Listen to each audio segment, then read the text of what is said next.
Elle rentrait à 3h, 4h du matin. Mais en plus de ça, elle me payait un billet de 1 dollar. Mais qu'est-ce qu'elle fait comme travail? Je me suis dit, c'est un prank. You know, elle fait un truc pour MTV. Forcément, c'est un prank. Il y a quelque chose en fait. Tu parles de moi? I went off. Sûrement, elle avait un chiffre difficile et on lui a donné la drogue ou bien de la cocaïne là-bas au boulot et ça a pété dans son cerveau. La dame, de toute façon, c'était une psychopathe. Ça, c'est vite terminé. Peut-être c'est ma mère qui a prié aussi, je sais pas. Hello, mes vieilles babes. Take a seat. Assieds-toi. Chijan, naï. Hi. Donc, à côté de Gbere, il ne faut plus se mettre sur la protection divine. Tu as menti.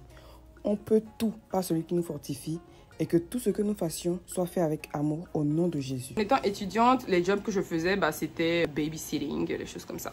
Ça me marchait assez bien. Il y a une application qu'on appelle Urban Seeder, si ça vous intéresse.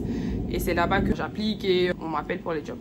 Donc il y a cette dame qui me contacte, il y a de cela quelques années, quand j'étais encore étudiante, il y a 2 ans.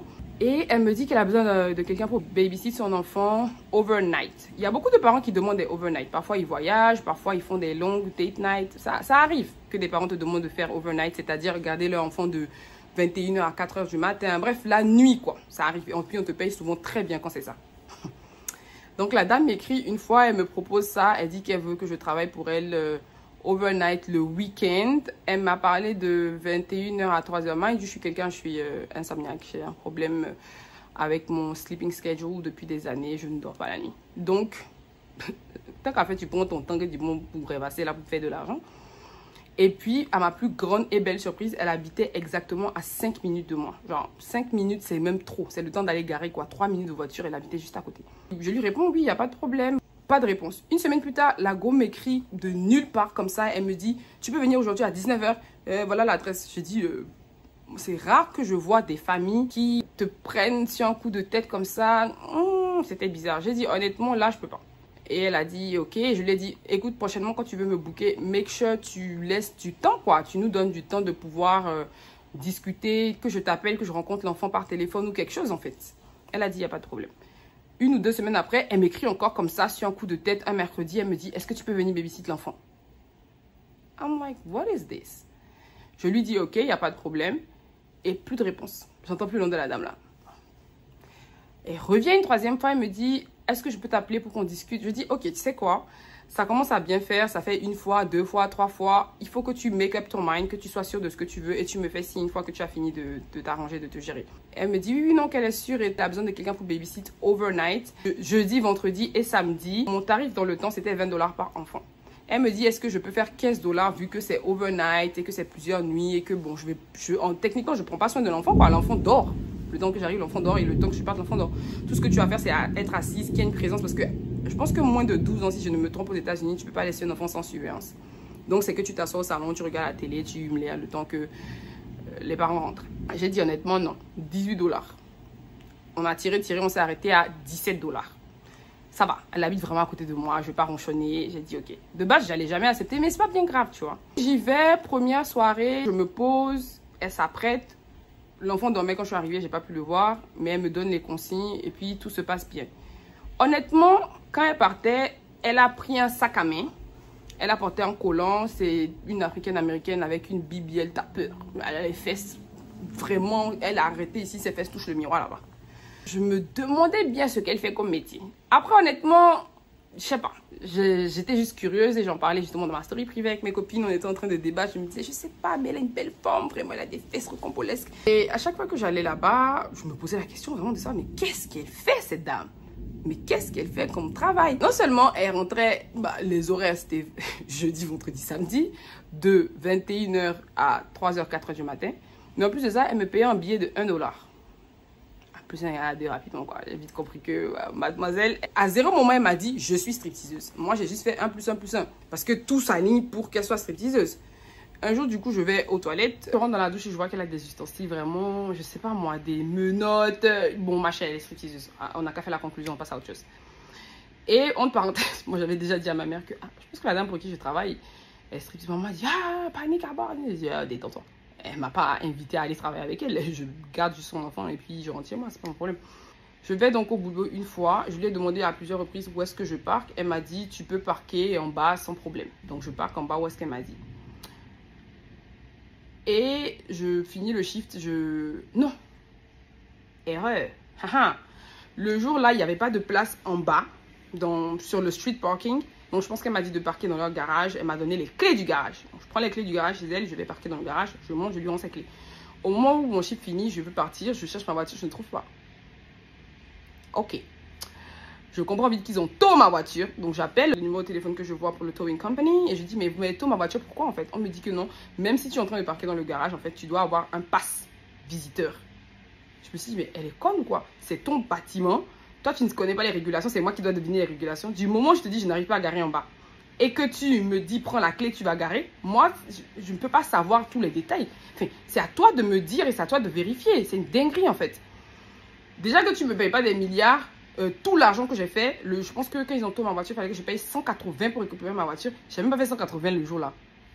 Je faisais des chiffres de entre 150 et parfois 200 avec elle, j'avoue. Mais en tout cas, c'était pas 180. Je l'appelle, je lui dis, ah écoute, ils ont tourné ma voiture, là, c'est chaud.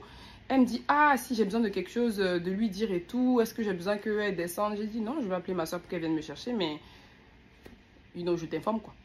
Le lendemain, je reviens au travail, je vois qu'elle me paye normalement, basta. En fait, dans ma tête, je me suis dit, elle ne compte pas me payer l'argent du towing, ou bien je rêve. As in, c'est toi qui m'as dit de garer là-bas, ils ont pris ma voiture.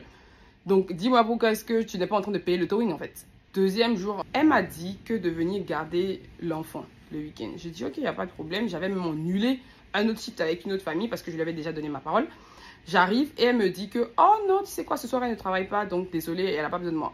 Moi, je l'ai attendu que j'arrive là-bas pour m'informer de ça. J'étais comme, ok. Et donc, je profite pour lui dire en même temps, mais tu sais quoi, quand ils ont tourné ma voiture la dernière fois, qui tu penses qui va payer en fait? Je ne vais pas capter pourquoi depuis tu ne m'as pas encore mis l'argent pour. Elle me dit, mais je t'ai demandé le soir là, est-ce que tu as besoin de quelque chose? Tu as dit non, I'm good. Madame, tu m'as demandé si j'ai besoin de quelque chose. Pour moi, c'est en mode, est-ce que j'ai besoin d'aide ou quelque chose live? Pas en mode si tu vas me payer. Bon, anyways, est-ce que tu vas payer le towing ou pas? Elle me dit que non, que c'était ma responsabilité de parquer et tout. Et que elle m'a juste dit de parquer en haut parce que j'ai dit, mais elle est folle, elle. J'étais, est-ce qu'elle va payer la moitié, mais qu'elle va payer ça après. Okay. Je suis rentrée chez moi, bref. Au final, elle me paye $80 sur $180 et elle continue ses délires. Je viens travailler un jour, je rentre chez moi, elle me paye en cash les $1. Moi, je ne m'arrête pas pour compter les $1. C'est quand je rentre chez moi que je compte. Je rentre chez moi, je compte les $1. Je vois qu'elle m'a payé une somme donnée. Mais si je fais les maths de comment je suis censée être payée, normalement, c'est pas ça. Donc, je lui écris, je dis, mais écoute, tu m'as payé tel, il manque tel. Elle me dit, il manque comment? Tu as fait tel nombre d'heures et tu es payé $15. J'ai dit, hein? Ça fait peut-être un mois que je travaille avec la dame là. Et la dame là me parle de je suis payé $15 de l'heure. Sachant que tout le mois précédent, elle m'a payé 17. Je me suis dit, c'est un prank. You know, elle fait un truc pour MTV. Forcément, c'est un prank. Il y a quelque chose en fait. Mind you, on a parlé au téléphone, donc il n'y a jamais d'écrit qui dit qu'elle me paye telle somme. Mais elle m'a toujours payé les $17 depuis un mois. Qu'est-ce que tu as fumé ce soir qui te... Quand elle envoie le message, j'ai dit, no. You pay me 17 an hour. We had a conversation and you said you wanted to pay 15, but that's been a month. Et ça fait un mois que tu me payes les $17. Donc, madame, qu'est-ce qui se passe en fait? J'ai pas compris. Elle répond pas à mes messages. Le lundi, elle vient me dire, oh, I'm so sorry, indeed, it's 17, you were right, elle m'envoie la différence. Je me suis dit que sûrement elle avait un chiffre difficile et on lui a donné la drogue ou bien de la cocaïne là-bas au boulot et ça a pété dans son cerveau. Je sais pas parce que quelle est l'explication en fait? Bref, je commençais à me plaindre de ce boulot de fou. Ça me pesait en fait. Mais l'argent, c'était pas mal. Ok?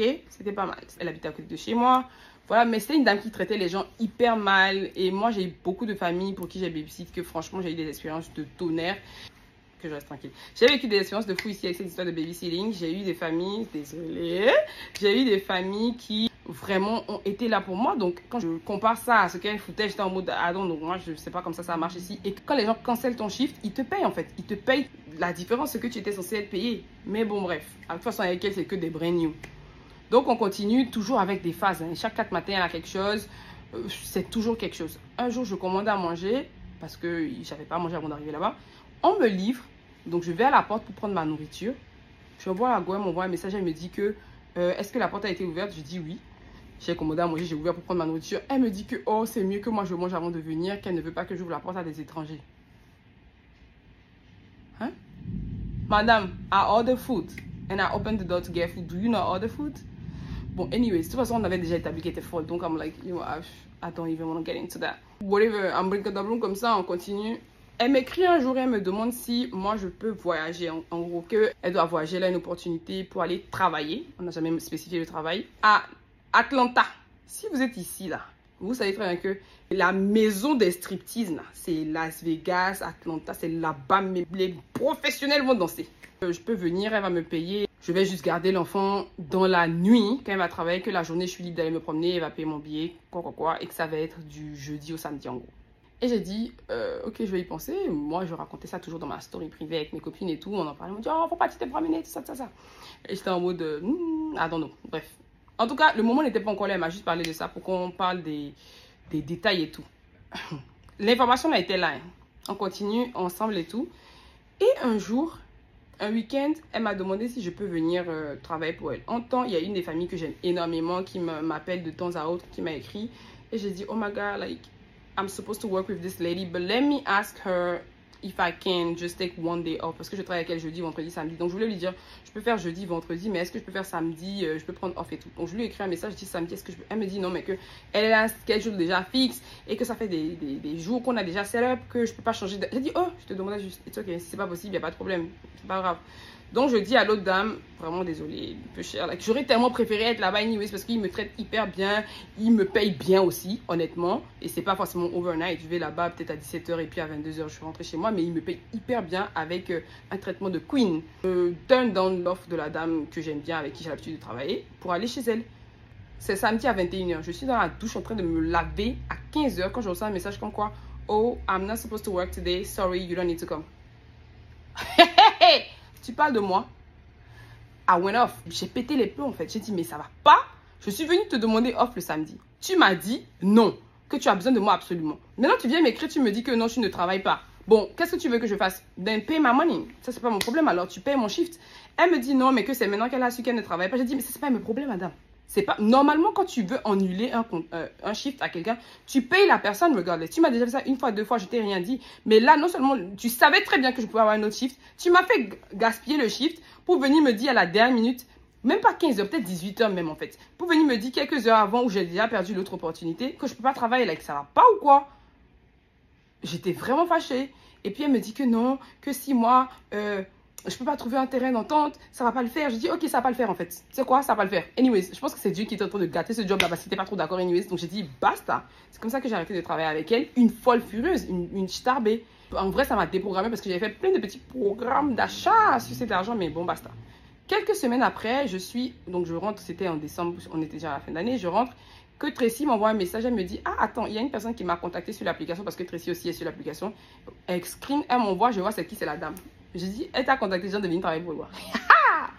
Qu'est-ce que je vois dans les trucs, dans le rate? Elle a mis 20 $. Et elle a mis, you have to have your own way of parking. 20 $. 20 $ que tu as lutté juste quand tu voulais voler mon jet là. Maintenant, tu veux payer ça. Parce qu'elle a sûrement pas trouvé quelqu'un, en fait. Elle n'arrive pas à garder de babysitter parce qu'elle est folle. Et Tracy a dit, non merci. Elle a même pas répondu à son message. Et un autre jour, on était sur l'application, on était en train de regarder et tout. Et j'ai dit, ah mais tiens, viens, on va regarder le profil de la dame là. Parce que tu peux voir quand des babysitters rate quelqu'un. Donc, de la même manière, les parents peuvent nous rate. Nous aussi, on peut rate les parents. Je vais cliquer sur le truc de la dame. Elle a 3 ratings de 3 babysitters différents. Que non, c'est la pire des familles. La dame est tellement incorrecte. L'enfant est correct, il est bien. Mais la dame est incorrecte. Elle perd ton temps. Elle ne te respecte pas. Elle ne te paye pas. Elle est impolie. Et que... Je dis, mais en fait, elle n'arrive pas à tenir. Like, she couldn't. Et elle ne faisait qu'augmenter le prix. Et quand je suis revenue, c'était 25 $. Elle voulait à tout prix trouver quelqu'un pour garder son enfant parce qu'il faut qu'elle aille travailler. Mais sauf qu'elle se comporte comme une folle furieuse. J'étais comme, what? Like, I was making... Je pense que j'ai des petites vidéos quand elle me payait, like, les liasses de 1. À chaque fois que je devais aller déposer l'argent à la banque, je devais toujours me justifier. Genre, je suis pas stripteaseur, hein, s'il vous plaît. Like. Si c'était à refaire, non. Je referais pas. Mais c'était une expérience. Après, c'est pas moi la stripteaseur. Elle fait ce qu'elle veut de ses fesses. Hein. Chacun fait ce qu'il veut de sa vie. Elle m'a jamais dit jusqu'aujourd'hui qu'elle est stripteaseur ou pas.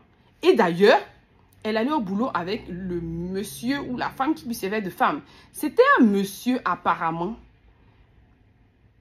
Mais je pense que c'est un transgenre. Je pense que je n'arrive pas à identifier la cam. Just confused. Still this day, I don't know what he or she is. Je ne sais pas. Je n'arrivais pas à déterminer s'il était transgenre ou pas. En tout cas,